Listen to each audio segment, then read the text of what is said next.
महा cartoon TV. डायन चली बेले बच्चों की गली। एक समय की बात है, किसी गांव में 3 दोस्त रहते थे। अनुराग, सुजल और करण। वो तीनों बहुत बहादुर थे। अगर गांव वालों को कोई भी परेशानी होती थी तो वो तीनों दोस्त मदद के लिए सबसे आगे रहते थे। उनके गांव में सब कुछ ठीक चल रहा था, सब लोग मिलजुल कर रहते थे। एक दिन अचानक गांव में अजीब सी घटना घटने लगी। गांव के बच्चे एक एक करके गायब होने लगे, जो कि एक चिंता का विषय था। इसलिए सभी गांव वाले गांव की चौपाल पर इकट्ठा हुए और इस समस्या के समाधान के लिए बात करने लगे। काफी देर तक बात करने के बाद करण ने गांव वालों को एक बात कही, क्यों न हम रात में पहरा दें? इससे बच्चों की सुरक्षा भी हो जाएगी, साथ ही हमें ये भी पता चल जाएगा कि बच्चे आखिर जाते कहाँ हैं। करण की बात सभी गांव वालों को ठीक लगी और इस तरह से कभी अनुराग, कभी सुजल तो कभी करण तीनों गांव में पहरा देने लगे। और इस दौरान बच्चों का गायब होना बंद हो गया। एक दिन सरपंच ने सभी गांव वालों को बुलाया और कहा, जब से हमने अपने गांव में पहरेदारी करना शुरू किया तब से गांव के बच्चे कहीं नहीं जा रहे। लेकिन ऐसा कब तक चलेगा? कब तक हमारे गांव के आदमी रखवाली करते रहेंगे? हम इस समस्या को जड़ से निकालकर फेंकना होगा। सरपंच की बात सुनकर अनुराग को एक योजना सूझी और उसने कहा कि अब रात में वो सभी पहरा नहीं देंगे। जिस पर करण ने कहा कि रात में सभी छत पर छुपकर देखेंगे कि आखिरकार बच्चे कौन चोरी कर रहा है। उसी रात करण, अनुराग और सुजल अपने अपने घरों की छत पर जाकर रात होने का इंतजार करने लगे। जैसे ही रात हुई, सुजल ने देखा एक बच्चा सुजल के सामने वाले घर से निकलकर जा रहा था। सुजल उसे देखकर बड़ा ही हैरान हुआ। उसने तुरंत मशाल जलाकर अनुराग और करण को इशारा कर दिया। वो दोनों जल्दी से करण के घर की तरफ आ गए, लेकिन सुजल उनसे थोड़ा दूर निकल गया था क्योंकि वो उस बच्चे का पीछा कर रहा था। सुजल ने बच्चे को ध्यान से देखा तो उसे कुछ अजीब सा लगा। उसने देखा कि बच्चे की आंखें बंद थी और वो कुछ धीरे धीरे बोल रहा था, मैं आ रहा हूँ, मैं आ रहा हूँ, मेरा इंतजार करना। सुजल बच्चे के पीछे चल रहा था और सुजल के पीछे अनुराग और करण। तभी वो बच्चा घने जंगल की तरफ जाने लगा। उस घने काले जंगल में लोग दिन में जाने से डरते थे और वो बच्चा आंखें बंद किए रात में जा रहा था।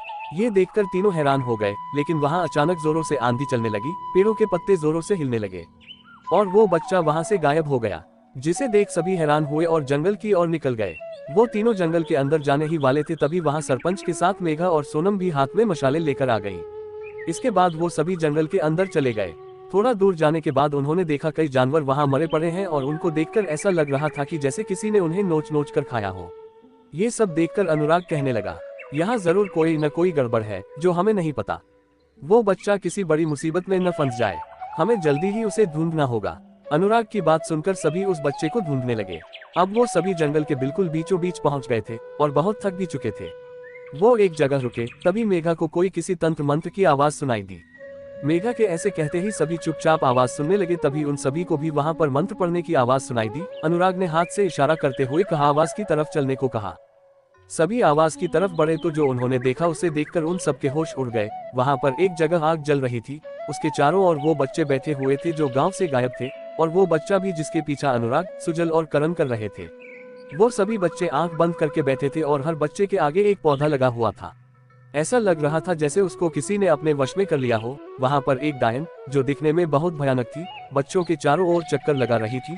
उसके हाथ में एक खून भरा प्याला भी था और वो मंत्र पढ़ पढ़कर बच्चों के ऊपर खून डाल रही थी। सभी उस डायन के पास जाकर खड़े हो गए और करण गुस्से से बोला, कौन हो तुम और इन बच्चों से क्या चाहती हो?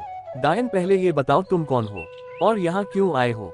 तुमने मेरी साधना में विघ्न डालने की हिम्मत कैसे की? मैं इन बच्चों की बलि चढ़ाकर काली शक्तियों पर और इस दुनिया पर राज करूंगी। ये सुनकर गांव के सरपंच ने करण से धीरे से कहा, सरपंच करण, मुझे एक बात समझ नहीं आ रही, ये हर बच्चे के आगे एक पौधा क्यों लगा है? करण, हाँ, इसके पीछे जरूर कोई राज है। सुजल, अनुराग, तुम दोनों इस डायन को बातों में उलझाओ, मैं मेघा और सोनम के साथ उन बच्चों को बचाने जाता हूँ। करण के ऐसा कहते ही सुजल और अनुराग उस डायन के पास चले गए। फिर करण, मेघा और सोनम ने उन बच्चों के सामने से पौधे उखाड़ दिए।